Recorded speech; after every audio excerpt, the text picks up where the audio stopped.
सहस्रशीर्षम् देवम् विश्वाक्षम् विश्वशम्भुवम् विश्वम् नारायणम् देवमक्षरम् परमम् प्रभुम् विश्वतः परमम् नित्यम् विश्वम् नारायणगम् हरिम् विश्वमेवेदम् पुरुषस्तद्विश्वमुपजीवति पतिम् विश्वस्यात्मेश्वरगम् शाश्वतगम् शिवमच्युतम् नारायणम् महाज्ञेयम् विश्वात्मानम् परायणम् नारायणपरम् ब्रह्म तत्त्वम् नारायणः परः नारायणपरो ज्योतिरात्मा नारायणः परः यच्च किञ्चिज्जगत्यस्मिन् दृश्यते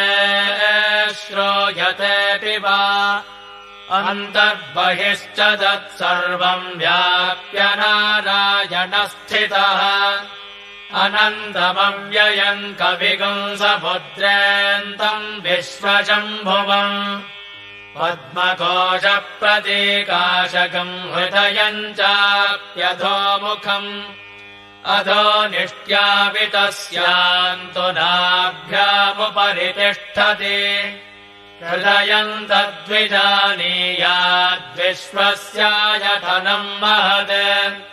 सन्ततकम् शिराभिस्तुलम् वत्याकोशसन्निभम् तस्यान्ते सुषिरकम् सूक्ष्मम् तस्मिन् सर्वम् प्रतिष्ठितम् तस्य मध्ये महानग्निर्विश्वाच्यर्विश्वतो मुखः सोऽग्रभग्विभजम् तिष्ठन्नाहारमजरः कविः सन्तापयति स्वम् देहपापादतलमस्तकम् तस्य मध्ये वह्निशिखा अणीयोर्ध्वाव्यवस्थितः नीलतोयतमध्यस्था विद्युल्लेखे बभास्वरा नीवारशोकवत्तन्वी पीताभास्यात्तनोपमा तस्याः शिखाया मध्ये परमात्मा व्यवस्थितः स ब्रह्मा स शिवः सेन्द्रः सोऽक्षरः परमस्वराट् ऋतकम् सत्यम् परम् ब्रह्म पुरुषम् कृष्णपिङ्गलम् ऊर्ध्वरेतम् विरूपाक्षम् विश्वरूपाय वै नमः।